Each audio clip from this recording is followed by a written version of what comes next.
What it do? I'm Wood Dude. A few weeks ago, I posted a video of me fumbling along to a 30-year-old tutorial to build a clock. And it did pretty well, relatively.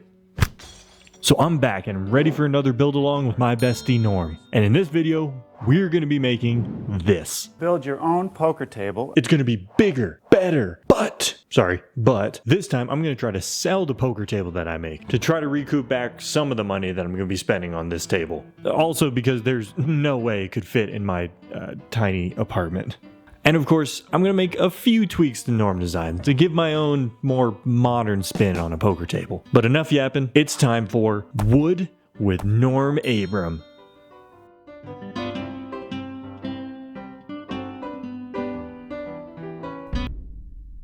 Oh, this is so exciting. Norm, long time no see. How you been? I've been good. I've been working out, and I even made myself a pair of shoes a couple weeks ago. That's enough small talk, Norm. You chatterbox. Let's get down to business. What's the first step? Now the table starts with a substrate onto which everything is built. I'll have a guide to make the cut exactly in the place I want. All right. Seems simple enough. So the first step in this project is we need to take this MDF and turn it into like a hexagon.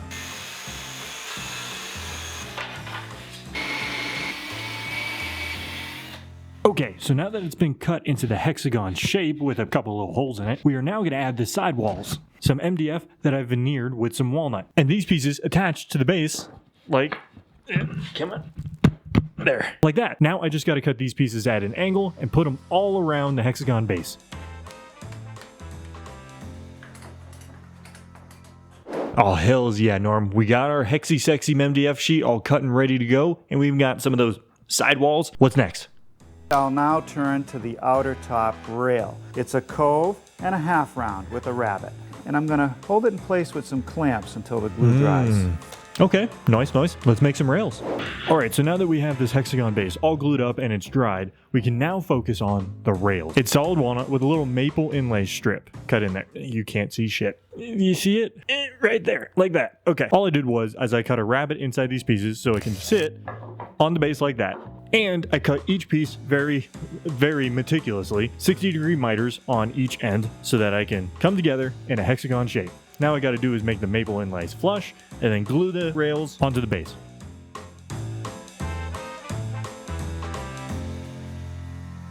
Now I want to build 8 boxes to hold the chips. I've made one of the boxes. It's gonna sit in the table like this. I like that. So these coin tray, chip slot, whatever, is actually really nice. When you win a poker hand, you can kind of just scoop all your winnings and your chips into your tray. Norm, you make a nice poker table. I know a fellow gambling addict when I see one. Okay, so my plan for the coin tray boxes thingy is I'm going to make them out of 1/2-inch maple plywood with some edge banding on the top. Now, my lovely assistant already made one as an example. Thank you, assistant.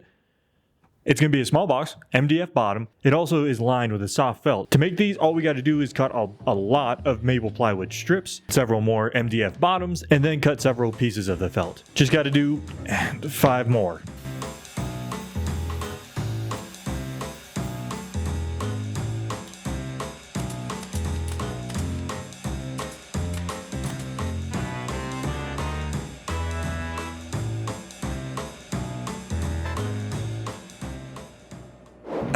Okay, Normster. Can I call you that? While everything's drying, let's start working on these cup holders. I'm going to take that as a yes. What do we got to build next?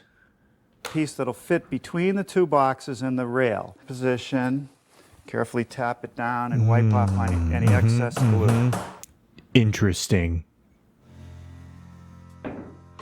Okay, so now that we have the little trays glued into the top, we just have one more small piece that we got to do. There's these little gaps in between the boxes where the cup holder pieces are supposed to go. I'm going to cheat a little bit and make those out of MDF veneered walnut and cut them out on my CNC. Probably have to do a little bit of trimming just to make sure that they fit very nice and snug into these holes.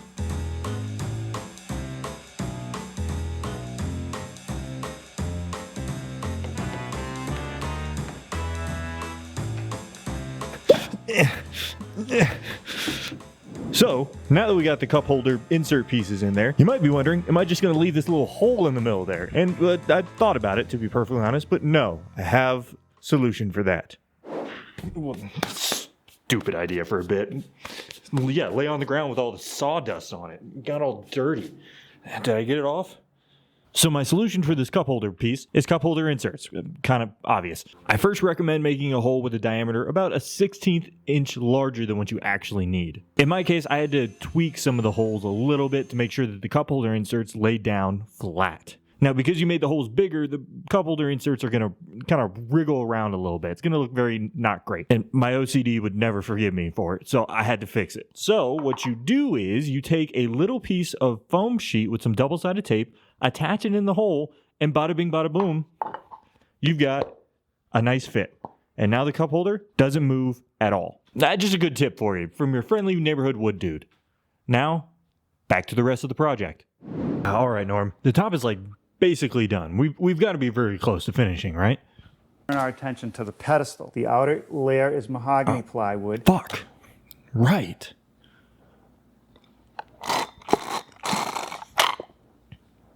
The base.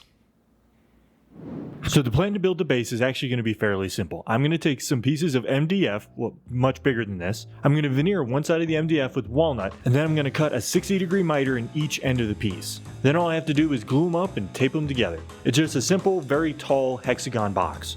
If I did everything right, it should look like this.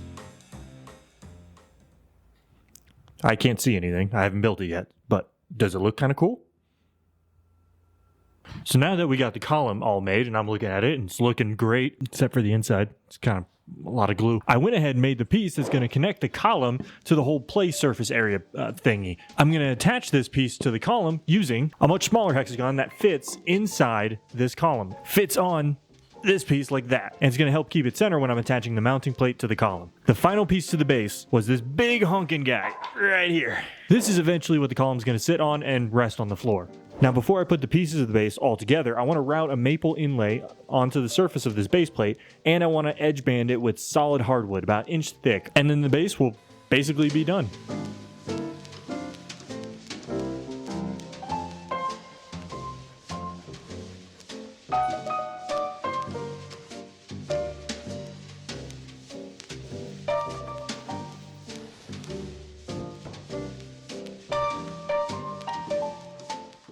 All right, now we got all the base pieces together now, but before we keep going with the build, I want to test it out.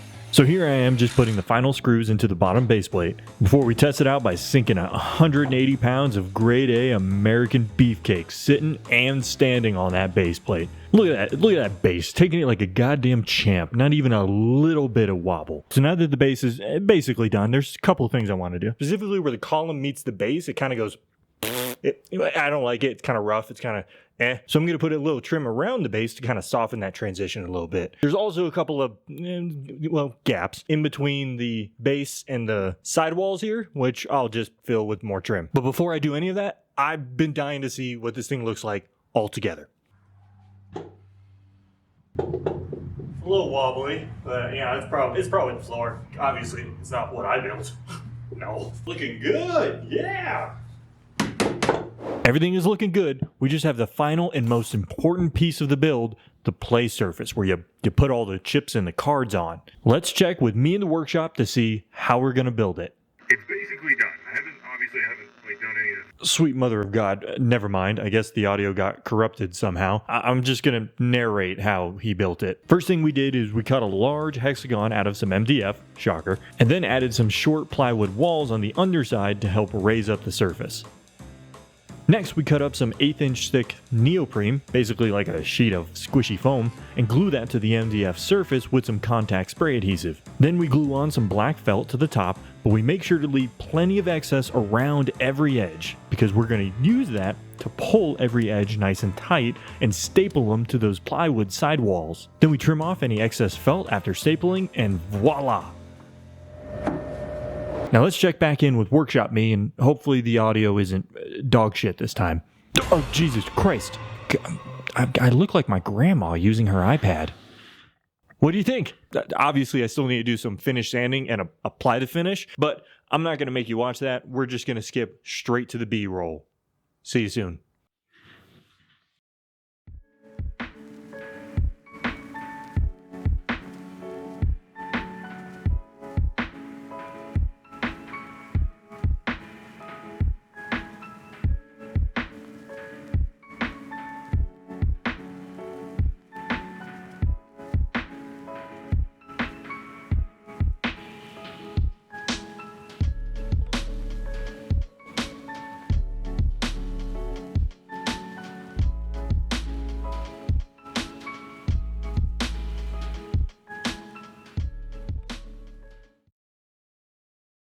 Thank you, Norm. Appreciate you.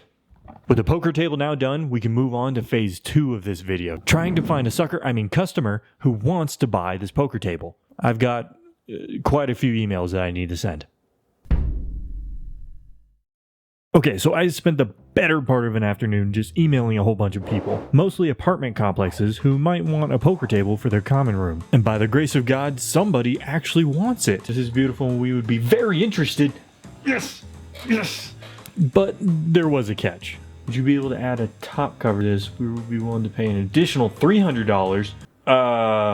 It's actually not that bad. They just wanted a big piece that fits over the poker table so that makes it so you can use it as a normal table. But I only have 3 days to do it, so the video can come out on time.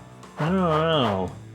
Okay, so it turns out not that bad. The top cover is actually pretty simple. I cut a very large sheet of MDF into a hexagon, something you've seen me do several times in this video. Then I veneered it with a thin sheet of walnut, and then because they wanted the base to match the top cover, I had to inlay some maple strips in the same kind of design and pattern as the base. Then I surrounded the piece with 1-inch thick solid walnut edge banding. I'm actually doing that right now. You see? Hopefully by this time tomorrow, the whole top cover will be done and I will be $1,000 richer. I'm gonna buy so many goddamn Yoo-hoos.